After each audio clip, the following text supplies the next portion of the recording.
Speaker, food is employment, and indeed, food is everything.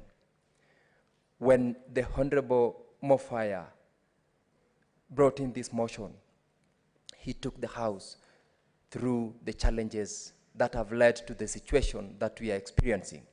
And Mr. Speaker, though he made reference to the economic and social rights under Article 43 of the Constitution, Mr. Speaker, food and security in production, both in agriculture for humankind and livestock, is a matter of justice.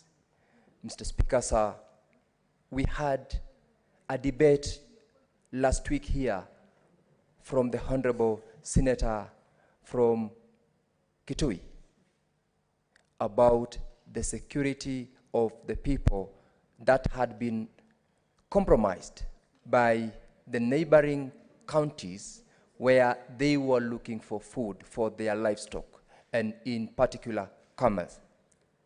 Mr. Speaker, sir, this is a very, very important motion that the government should not just have it as just a motion. And I want to applaud Senator Osotsi for asking the honorable members of this House and the Senate at large to ensure that as we conclude on such debates, we do not urge the government or the relevant ministry to take certain action.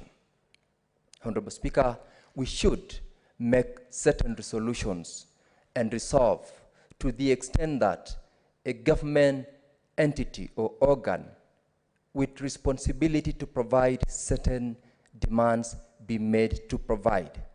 Otherwise, Mr. Speaker, it will just be mere debate, mere conversation on what we feel as a House to be what we can discuss. Schools can only remain as institutions of higher learning when there are students, teachers, and parents are capable of sending their children to school. Without food, nobody can go to any institution because they are unable to do it. Mr. Speaker, families, the same thing.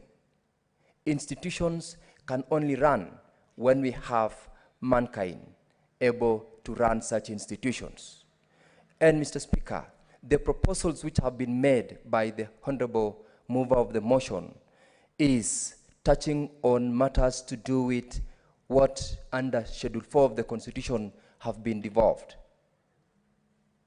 And Mr. Speaker, the proposition that we should enhance coordination with county governments on establishment of strategic reserves for grain stores, I want to support to the extent that we would urge all the county governments to ensure that each county government, as a requirement, be able to set up such strategic reserves so that even if they are not producers, they can purchase and keep food products in their reserves so that in dry seasons or in times when it is not sufficiently produced, they are able to provide for their people.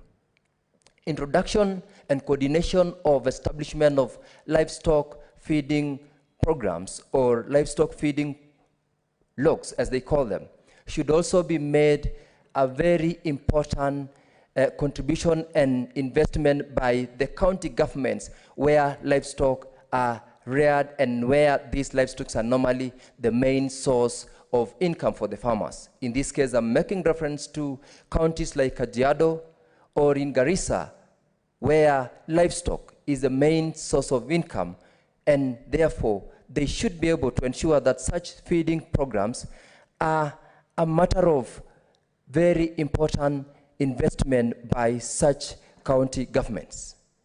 As a member of Kenya Kwanza, I am aware that part of the manifesto, of the major manifesto items, was to ensure that there is investment in agriculture and agriculture production.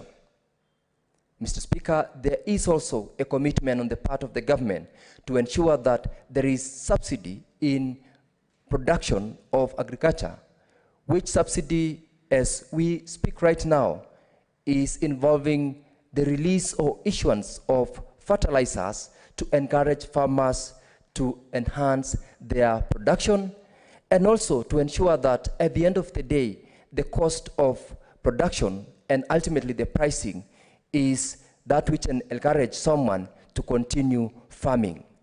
Mr. Speaker, if we also push on the policy of the government that requires tree planting as a matter of urgency to ensure that we protect the environment, we enhance the effects of climate change, I am sure at the end of it all, we will be able to enhance food production, we will be able to ensure that we meet what is required as a country for purposes of food production and supply of livestock food or feed in the country. Mr. Speaker, it is coming at the time when there is a conversation across the world. The just ended conference in Egypt on climate change made certain conversations around climate change, both in, within our country, where I am aware that we had sent a delegation of over 300 people. That sends a message of a commitment on the part of the government to ensure that this is an issue that we can take it to be an important factor in the government agenda. Mr. Speaker, sir, this motion is coming at a time when we really need to ensure we support, and as a House, I want to encourage everyone among the members of this House to do whatever is within their means to ensure that whatever recommendations or proposals which are going to be made are implemented where possible in each and every county where we are representative. Mr. Speaker, war against hunger is war on mankind's liberation. It is not hard to fight it out. It depends on the will of those who are in office, on the will of the farmer, on the will of the person who is expecting to feed the neighbor next to avail the necessary support. And Mr. Speaker, I support this motion, and I thank the Honorable Senator Mofaya for timely asking this House to debate on this very important motion. I thank you.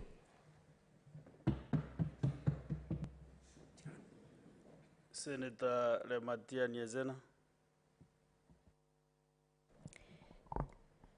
Thank you, Mr. Speaker. And I also rise to support this motion on food security by Senator Mofaya of Tharaka Nithi. And Mr. Speaker, we must call a spade and not a big spoon. And it is never the wrong time to do and say the right thing. Mr. Speaker, it's very disheartening to learn that the country and the administration of His Excellency William Ruto is importing maize while they should be focusing on giving jobs and creating employment for the many jobless youth and women in this country who are very much capable of taking part in various and diverse agricultural activities. Mr. Speaker, according to the survey done by the Route to Food Security Advocacy Group, it showed that about over 50% of Kenyans are not interested in consumption of GMO foods. And as you know from Article 43 of our Constitution, that our citizens have the right to access secure and adequate food. And Mr. Speaker, in my opinion, I believe that the GMOs are really a threat to our food security and national security. And like we are being perceived to believe. Mr. Speaker, I believe our nation should be shifting focus from poverty eradication to wealth creation, in the sense that we have a very fertile country in terms of soils and productivity. We have a huge number of unemployed women and youth who are willing to go into agriculture.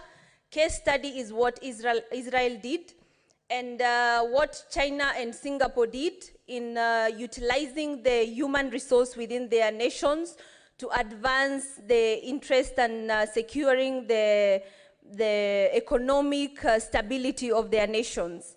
Mr. Speaker, we must shun as leaders of Kenya and Africa at large from making our countries a dumping site of rejected items overseas. For instance, if you look at the company that bought the Monsanto company, which manufactures the GMOs, the buyer, it's a German company. But you know that the whole of Europe, apart from Spain, had rejected GMOs. Why is this German company going to sell their product to other countries, especially targeting Africa, and yet even Germany itself has banned the GMOs? Mr. Speaker, the fate of Kenya's food security lies, we cannot afford to put the fate of the Kenyan food security in the hands of these monopoly, self-enriching multinational corporations. And it's a very funny coincidence that recently the billionaire Bill Gates, who has a very keen interest in such firms and multinationals, was recently in Kenya, and then suddenly the debate on GMOs is rising and is the topic of discussion within the whole country.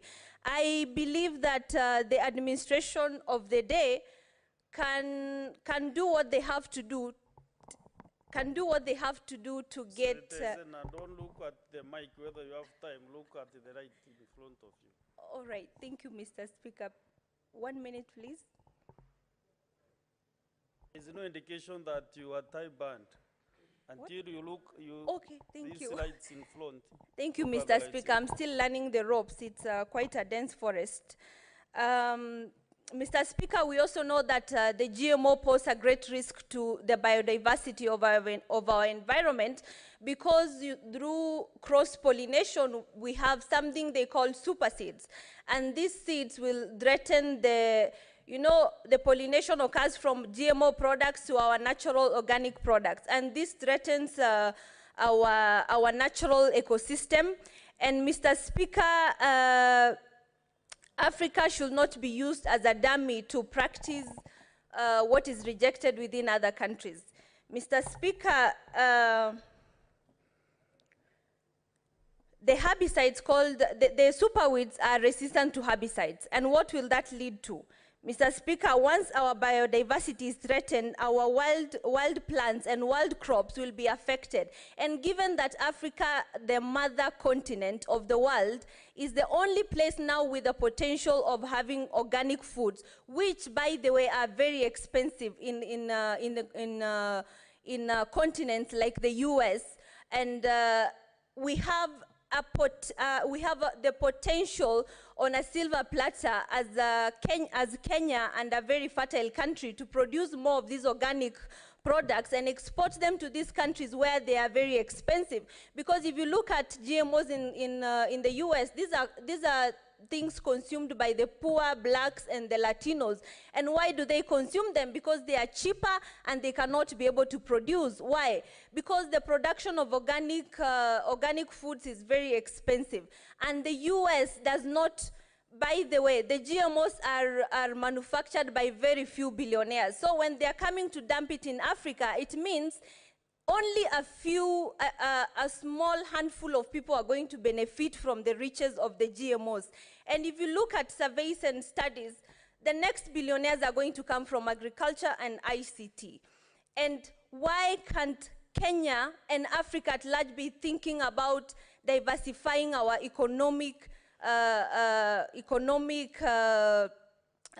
possibilities and agricultural diversity to be able to get into the list of the billionaires and to be able to contribute to the global, the GDP of our country in a positive way. Mr. Speaker, we cannot afford to bury our heads in the sand, and we must call a spade, not a big spoon. And I am calling on our both coalitions to come and stand as one, because we will always say the right thing, because it's never wrong. Thank you, Mr. Speaker, and I rise to support. Thank you, Senator Tobiko Pelis. Thank you, Speaker. Thank you, Mr. Speaker, and I rise to support the motion by the Senator Mwenda Gataya Mofaya, Madam Speaker, sorry, Mr. Speaker, Mr. Speaker, it's coming at the right time when the country is facing a very difficult situation of drought and climate change. It's coming at the time when everywhere in this country and maybe even around the globe, everybody is talking about food security and food scarcity, Mr. Speaker. And so I think I congratulate Senator Mofaya because of bringing a very timely motion, Mr. Speaker.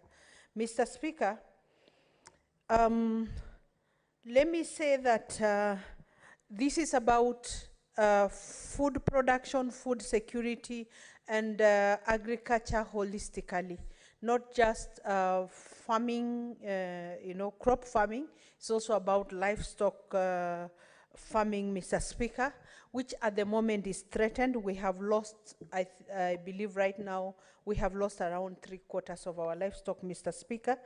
And so this is the right time for Kenyans to engage in this topic. Not just the leadership, not just the Senate, not the executive, but every Kenyan should be engaged on how to make Kenya food secure, Mr. Speaker. Mr. Speaker,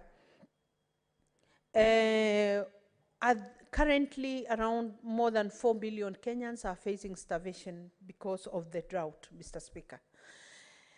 Mr. Speaker, I do agree with Senator Mofaya that our counties should be thinking very seriously and putting policies in place that will make our counties food secure, that will enhance food production, Mr. Speaker. And the national government should also be, thinking very seriously about subsidizing production instead of and not consumption, Mr. Speaker. Mr. Speaker, we should be thinking about value addition on all livestock products and farming and farm production, Mr. Speaker. Mr. Speaker, I know the Kenya Kwanza government, before the general election, went around the country, engaged all communities and all counties in economic forums, and there was a fair participation by, wananchi on what they want to see happening, Mr. Speaker. And a lot of what today is, being proposed by the Kenya Kwanza government is what has the wananchi have been engaged on, Mr. Speaker. I remember the economic forum in Kajiado, Mr. Speaker, where people came out and discussed about, what to do with the livestock and livestock products, including hides and skins, that today we could be carrying leather handbags, having leather shoes coming from our own, livestock, instead of wasting such, valuable products, Mr. Speaker.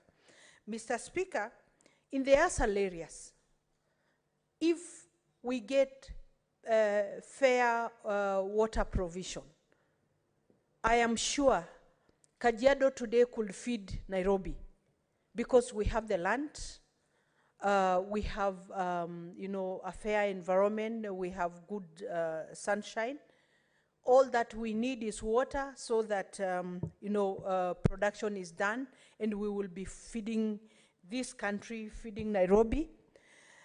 Honorable Speaker, I have listened to my colleagues in this House, and I have come to love the debate in this House, Mr. Speaker, because when a senator talks from one corner and another one talks from one corner, it shows and reflects the diversity of our country. You'll find Senator Cherargei, who will be speaking about, a lot of surplus of maize at the moment that's being produced. And you'll find some from a different direction, like some of us, coming from places that are facing serious scarcity of food. And, so when we blend, when we bring the discussion here, I am sure we will be able to give direction to this country. We will be able to discuss and agree on what is the best way forward, Mr. Speaker. You know, Mr. Speaker, even because I didn't want to engage myself in the debate of the GMOs, because at the moment I'm doing a serious research on it and would want to engage myself when I have all factors on my fingertips. But when I was listening to my colleagues, I was saying there is a problem, Mr. Speaker. I think here we have an issue of, you know, plenty versus scarcity. When you talk to a hungry man who has no food on the table, and you say this is maize, whether it's GMO or whatever, you know, beggars are not choosers. A hungry person will not choose, Mr. Speaker. And I don't know whether, you know, the issue is only in, you know, farming produce, whether it's only the maize that is GMO. There are a lot of other things that we consume in this country, including medication. You go to a chemist and you're told, this medicine is generic, this one is not. This one is more expensive, this one is not. It is you to make a choice. We go to these hotels in Nairobi, Mr. Speaker, and the chicken we are consuming, you are told, this one is kienyeji, this one is a broiler. It is for you to choose. So I think even the story of GMO, whether GMO or not GMO, is neither here nor there. When there is hunger, when you see a child in Turkana, and we have seen them in the media being carried because they can't even walk, would you tell that person not to consume this food because it is GMO? What I'm saying, Mr. Speaker, the first thing we owe Kenyans is that there should be food. There should be food production. Yes, we can produce organically. There is a lot of manure from our lands. I think that will be gold to us. We will sell to these counties that are producing maize. Instead of fertilizers, they can have the manure. As we sell the manure to them, they produce for us the maize, Mr. Speaker. But I think we should not bury our heads in the sand just because you're full and you expect a hungry person to be choosing, you know, that this is GMO or not GMO, Mr. Speaker. Mr. Speaker, I support the development of livestock feeding programs in ASAL regions, Mr. Speaker. You know, we have seen the livestock dying, and we would wish that the same way government intervenes when coffee farmers have problems, when tea farmers are not having a good market, or when the way they get cushioned, we expect the same government of Kenya to cushion the livestock farmers, Mr. Speaker. Mr. Speaker, I agree that there should be coordination with the National Drought Management Authority, Mr. Speaker, you know, to address the drought situation in the country and subsidizing agricultural products, Mr. Speaker. Mr. Speaker, we had the CS for Education yesterday in the Committee of Education. And we were having a serious discussion about the school feeding program, and that there are counties that have not yet received food for schools, and that seriously I need. And Mr. Speaker, sorry, nowadays, you know, I'm glad that there are several Madam Speakers, but, and I'm seeing my SG here, sometimes she's also on the chair. But Mr. Speaker, let me go to the core thing that I wanted to say. That, you know, schools, because of the climate change, Mr. Speaker, if schools can be used as units and demonstration centers, where several ministries can come into partnership, Ministry of Education, Ministry of Water, Ministry of Environment. The Ministry of Water will provide water in the schools and do water storage and do water harvesting. Then the Ministry of Environment will bring the seedlings and let the schools plant trees. Let the schools provide nurseries for the communities for distribution of seedlings. Let schools be also demonstration centers of the crops that work in certain areas. I am sure a lot of things can be done, and a lot of, we can address the issue of climate change using schools as demonstration centers, Mr. Speaker. And so, Mr. Speaker, we expect these ministries to work in partnership and to bring synergy together so that we address the issue of climate change and address the issue of food security. Mr. Speaker, I support. Thank you very much. Thank you. Honorable Senators, I want to encourage you that I can see we have 3 requests